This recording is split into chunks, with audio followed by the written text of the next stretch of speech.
March 18, 1871.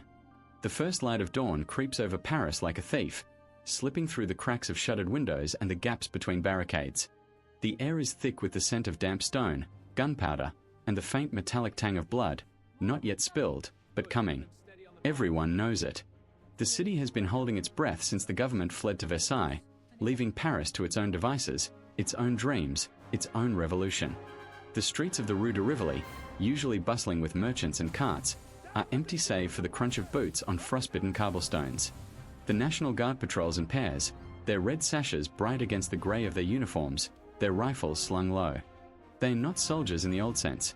Many of them were workers just days ago, their hands more accustomed to tools than guns. But today, they are the law. Today, Paris belongs to them. The Tuileries Palace looms ahead, its grand fade still intact, its windows dark. Inside, the halls echo with the footsteps of workers, not nobles. The Commune has claimed the city, and the old world is crumbling before it even falls. The palace, once the heart of royal power, now stands as a hollow monument to a regime that has already fled. The communards have turned it into a fortress, but not for defense, for defiance. The grand salons, where emperors and kings once danced, are now filled with the clatter of rifles being loaded, the murmur of voices planning the next move. The gilded mirrors, the priceless tapestries, the portraits of long-dead monarchs, all of it is being torn down, dragged into the courtyard, piled high like kindling. Let it burn, a woman says, her voice steady as she tosses a portrait of Louis XVI onto the growing pyre. Let them all see what we've done with their world. The barricades start going up at dawn. Not the makeshift piles of furniture and paving stones from revolutions past, but fortifications built to last. Overturned omnibuses block the streets, their wooden frames reinforced with iron bars scavenged from nearby construction sites. Barrels filled with sand and earth are rolled into place, their weight tested by the hands of men and women who have spent their lives lifting heavier loads in factories and workshops. The women of Montmartre work alongside the men, their shawls wrapped tight against the morning chill, their hands rough from years of labor. They pass bricks and stones, their faces set with determination. A baker's wife, her apron still dusted with flour, moves through the crowd, handing out chunks of bread. Eat, she says to a young guardsman, his rifle slung over his shoulder. You'll need your strength. He takes the bread without a word, his eyes scanning the horizon. The Versailles army is coming. Everyone knows it. At the Hôtel de Ville, the new government of the Commune is in session. The room is a whirlwind of debate, socialists, anarchists, and Republicans arguing over maps and manifestos.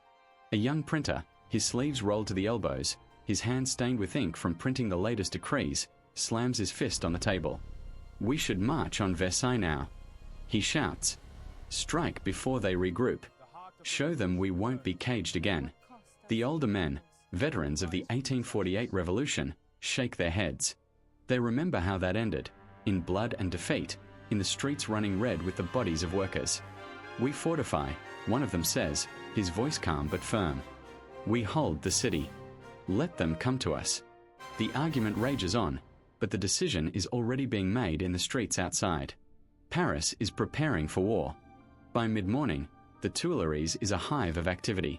The grand salons, once filled with the laughter of aristocrats, now reek of gun oil and sweat. Communards drag gilded mirrors from the walls and smash them on the marble floors. Let them see their wealth now. A woman shouts, her voice raw with fury, as the glass shatters at her feet. In the courtyard, a pyre is being built, tapestries depicting royal hunts, portraits of kings and queens, the detritus of a dead regime. The palace will not be a fortress. It will be a funeral pyre. A group of women, their aprons dusted with plaster, work together to smash the windows, their hands bleeding from the sharp edges of broken glass. This is our city now, one of them says, her voice steady despite the tremor in her hands. Let them see what happens when they leave us no choice. The people of Paris have taken to the streets not just to fight, but to celebrate. In the Place de la Bastille, a crowd gathers around a bonfire fueled by the wooden panels of a guillotine cart. Musicians play La Marseillaise, but the lyrics have been rewritten, the song transformed into an anthem of the people. Auxiliary arms, city ends. The hour of vengeance is here. Children run through the crowd, their faces smudged with soot, waving red flags sewn from whatever fabric could be spared. A baker hands out bread, real bread, not the watered-down slop the poor usually get, and for a moment, it feels like the revolution has already won. The air is thick with the scent of burning wood and the acrid tang of gunpowder from the cartridges being distributed. The communards move with purpose, their faces set, their hands steady. They have spent their lives being told they are nothing. Today, they are proving otherwise. But by afternoon, the mood shifts. A rider gallops into the city from the west, his horse lathered in sweat, his face pale with urgency. The Versailles troops are on the move. The communards rush to their posts, their earlier bravado replaced by a quiet resolve. The barricades are manned, the rifles are checked, and the women, many of them, pick up weapons of their own. No one says it aloud, but everyone knows. This is the moment they've been preparing for. The moment that will decide whether this revolution lives or dies like all the others before it. At the Tuileries, a small group of communards stands in the Grand Gallery, staring at the portraits of kings and queens that still line the walls. One of them, a former typesetter with a bandaged hand, pulls a portrait of Napoleon III from the wall and tosses it onto the pile in the center of the room. "Burn it all," he says. "Let the past turn to ash." The others follow suit, tearing down tapestries, smashing furniture, dragging it all into the courtyard. The Tuileries has been a symbol of oppression for too long. Today, it will become a symbol of something else. As dusk falls, the first flames lick at the palace walls. The fire starts small, a spark from a dropped match, a careless ember from a cigarette, but it spreads quickly. The dry wood of the furniture, the oil in the paintings, the centuries of dust and neglect all feed the blaze. The communards watch from the barricades as the fire takes hold, their faces illuminated by the orange glow. Some cheer, their voices rising above the crackle of the flames. Others stand in silence, their expressions unreadable. The Tuileries is burning, and with it, the last remnants of the old world. The fire spreads faster than anyone expected. The grand curtains, heavy with dust, catch alight and billow like flags of flame. The wooden beams groan as they collapse, sending showers of sparks into the night sky. The heat is intense, even from a distance, but no one moves to put it out. This is what they wanted. This is what they fought for. The Tuileries burns like a beacon, a signal to the rest of France, to the rest of the world. Paris will not be ruled again. By nightfall, the fire can be seen from every corner of the city. The Versailles troops are close now, their cannons rumbling in the distance like thunder. The communards know what's coming. They've known since the first barricade went up. But for now, they stand together, watching the flames reach toward the sky. The Tuileries burns like a funeral pyre for an era that is finally, mercifully, over.